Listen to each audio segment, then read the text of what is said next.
Hello everyone, कैसे हैं सब। उम्मीद करती हूँ सब अच्छे ही होंगे। तो आज मैं आप लोगों के साथ शेयर करने वाली हूँ 75 हार्ड चैलेंज में मुझे जो रिजल्ट मिला। हालांकि मैं 75 हार्ड चैलेंज कंप्लीट नहीं कर पाई, मैंने ओनली 53 डेज ही कंप्लीट किया था। और मैंने क्यों कंप्लीट नहीं कर पाई 75 हार्ड चैलेंज, उसका मैंने अलग से वीडियो बनाया हुआ था, तो मैं रीज़न और रिपीट नहीं करूँगी। तो हम शुरुआत से शुरू करते हैं। बहुत कुछ बताने वाली हूँ तो वीडियो थोड़ा सा लंबा होगा, आपको पेशेंस रखना पड़ेगा। तो मुझे 2018 में हाइपोथायरॉयडिज्म डायग्नोज हुआ, और जिस वजह से कि मैं कंसीव नहीं कर पा रही थी। थायराइड इशू जानने के लिए TSH का टेस्टिंग किया जाता है। TSH का मतलब है थायराइड स्टिमुलेटिंग हार्मोन, जो कि आपका थायराइड ग्लैंड जेनरेट करता है। मेनली दो टाइप का थायराइड इशू देखने को मिलता है, एक है हाइपरथायरॉयडिज्म, दूसरा है हाइपोथायरॉयडिज्म। हाइपरथायरॉयडिज्म का मतलब है आपका थायराइड ग्लैंड ओवर एक्टिव है, मतलब ज़्यादा TSH प्रोड्यूस कर रहा है। और हाइपोथायरॉयडिज्म बिल्कुल उसका उल्टा है, आपका थायराइड ग्लैंड अंडर एक्टिव है, सफिशिएंट TSH प्रोड्यूस नहीं करता है। तो मेरा हाइपोथायरॉयडिज्म का इशू था। सच बताऊं तो मुझे और मेरे हस्बैंड को थायरॉयडिज्म का कोई आइडिया नहीं था, क्या है हाइपरथायरॉयडिज्म, क्या है हाइपोथायरॉयडिज्म। और डॉक्टर ने बताया कि थायराइड इशू के वजह से ही मैं कंसीव नहीं कर पा रही हूँ। तो डॉक्टर ने तभी प्रेस्क्राइब किया थायरॉक्सिन टैबलेट 50 mcg का, और मैं वो लेती थी।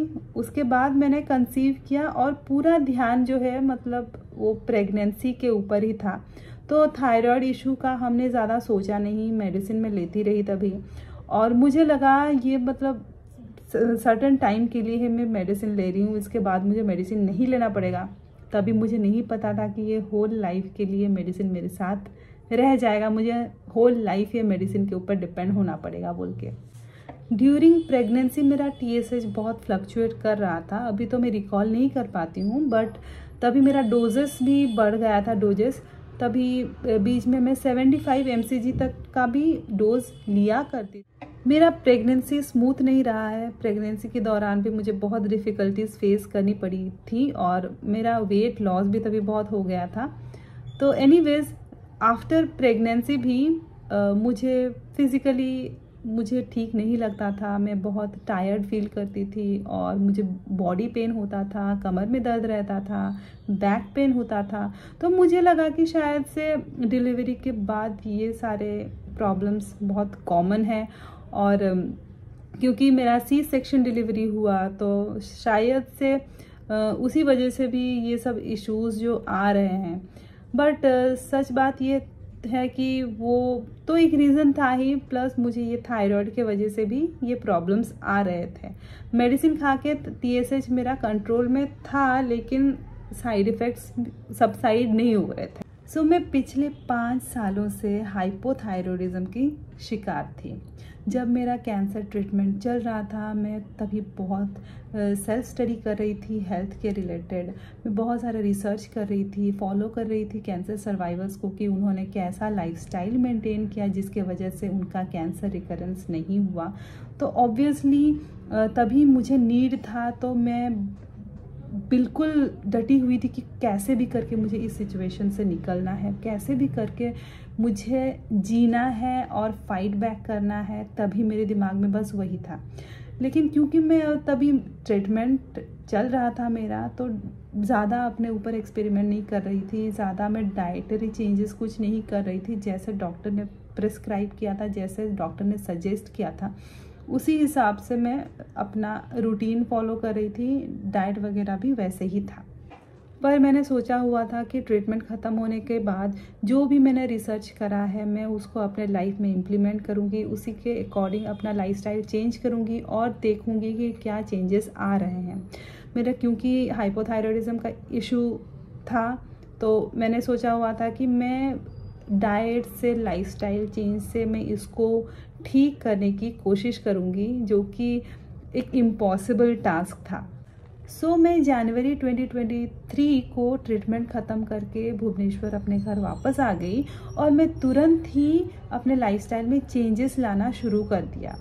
ऐसा नहीं है रातों रात में सारा चेंज लाई, बट मैंने धीरे धीरे एक एक हैबिट को चेंज किया। तो जनवरी तक भी मैं थायराइड का टैबलेट ले रही थी 50 mcg, वो मैं खा रही थी और मेरा TSH कंट्रोल में था। तो मैं आकर मेरा अपना लाइफस्टाइल चेंज किया और लाइफस्टाइल चेंज करने के 1 महीने के बाद मैंने फिर से अपना TSH चेक किया। तो तभी मुझे पता चला कि मेरा TSH बहुत लो हो गया है, 0.04 के अराउंड हो गया था, जिसका रिपोर्ट मैं कहीं मिसप्लेस हो गया है। तो 0.04 मतलब बहुत ही कम, ये हाइपर थायरॉयडिज्म के तरफ मेरा कंडीशन चला गया, इतना कम हो गया। सो मैं डॉक्टर के पास गई और उनको मैंने अपना रिपोर्ट दिखाया, तो उन्होंने मेरा डोज जो है हाफ कर दिया, 25 mcg का उन्होंने बोला खाने के लिए। तो मैंने जो टेस्ट किया था वो फरवरी फर्स्ट वीक में किया था। उसके बाद डॉक्टर ने मुझे मेरा डोज जो चेंज कर दिया 25 mcg का, लेकिन मेरे अंदर वो था कि दोबारा से मैं टेस्ट करूं कि मैंने सही देखा कि नहीं देखा। तो 25 mcg कुछ दिन खाने के बाद मैंने दोबारा सा TSH चेक किया, उसका रिपोर्ट मैं आप लोगों को दिखा रही हूँ। मेरे तो खुशी का कोई ठिकाना ही नहीं था, मतलब ये तो मैजिक ही हो गया।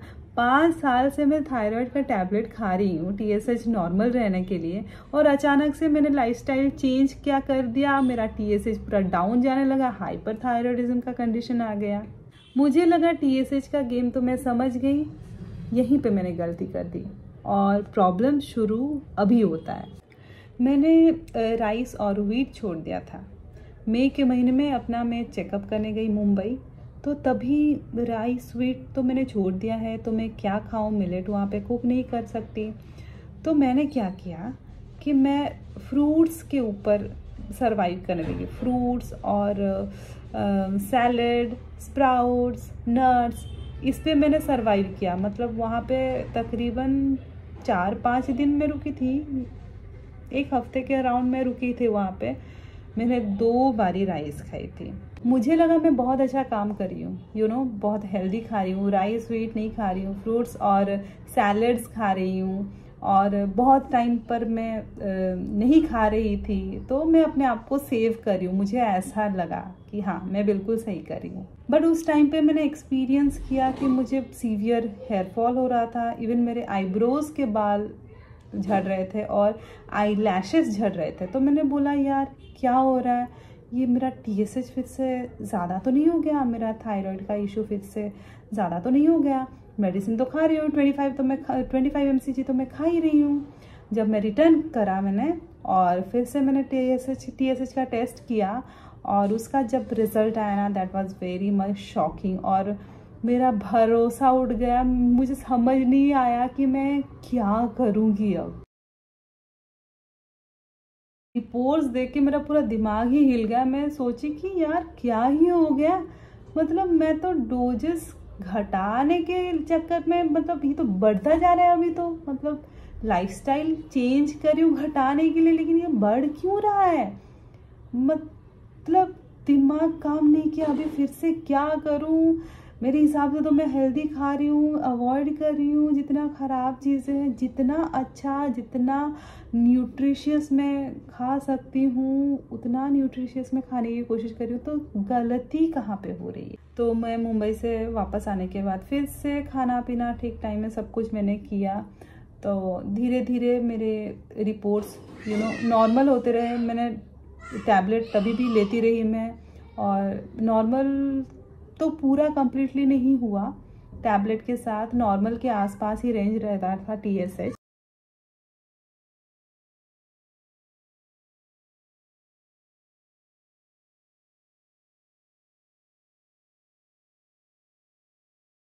टाइम टू टाइम मैंने टेस्ट किया तो TSH बॉर्डर लाइन पे ही के आसपास ही रहता था। तो वो भी चलो ठीक है, कुछ तो घटा, कुछ तो घटा। फिर मैं सोची यार कैसे इसको और रिड्यूस करूँ। मैं तो बिल्कुल बहुत अच्छे से खाना पीना कर रही हूँ, बहुत अच्छे से अपना ख्याल रख रही हूँ, और लेकिन इससे मैं और कम नहीं कर पा रही हूँ। मैं कैसे 25 mcg को भी कम करूँगी, कैसे इसको, कैसे टैबलेट मुझे बंद करनी है एनी हाउ। थायराइड का मुझे डिपेंडेंट नहीं रहना है, मेडिसिन डिपेंडेंट नहीं रहना है। तो वो चीज़ नहीं हो पा रहा था। क्योंकि मेरा TSH बॉर्डर लाइन के आसपास ही रह रहा था, तो मैंने डिसाइड करा कि मैं वो 25 mcg टैबलेट और नहीं लूँगी और थायराइड टैबलेट नहीं लूँगी, मैं डिपेंडेंट और नहीं होंगी और फूड के हेल्प से ही, डाइटरी चेंजेस से ही मैं अपना थायराइड ठीक करूँगी। तो मैं बंद ही कर दिया मैंने टैबलेट लेना। नवंबर 1 तारीख से मैंने टैबलेट बंद कर दिया और नवंबर 1 तारीख से ही मेरा 75 हार्ड चैलेंज शुरू हुआ। तो मैंने जब चैलेंज स्टार्ट किया, मैंने मेडिसिन तभी से ही बंद कर दिया। तो मैंने सोचा कि देखा जाए कि आफ्टर अ मंथ कितना क्या होता है। तो अभी मैं आप लोगों के साथ रिपोर्ट शेयर करूँगी कि मैंने टाइम टू टाइम नवंबर 1 तारीख के बाद से जो टेस्ट वगैरह किया था, तो मेरा रिपोर्ट्स क्या आया।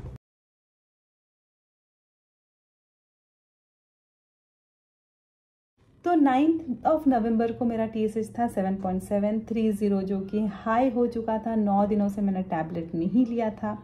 फिर मैंने 30 नवंबर को टेस्ट किया और मेरा रिजल्ट रहा 9.220, जो कि और बढ़ गया था। फिर भी मैंने टैबलेट नहीं लिया और मैं डेडिकेटेडली अपना 75 हार्ड चैलेंज किए जा रही थी। फिर मैंने टेस्ट किया 14 दिसंबर को और मुझे तब लग रहा था कि यार और बढ़ गया होगा, शायद सभी 10 के ऊपर हो गया होगा, क्योंकि पहले भी मैंने देखा हुआ था 12.050 हो गया था मेरा थायराइड और मुझे लग रहा था इस बार भी और बढ़ गया होगा। बट इस बारी शॉकिंगली मेरा थायराइड नॉर्मल हो गया, नॉर्मल रेंज में आ गया। 5.43 नॉर्मल में आ गया, क्योंकि 0.35 से 5.50 का रेंज था, उसके अंदर आपका रहेगा TSH, तो वो नॉर्मल है और मेरा नॉर्मल रेंज में TSH आ गया। मेरे खुशी का कोई ठिकाना नहीं रहा कि क्या ही हो गया, मतलब मैजिक हो गया।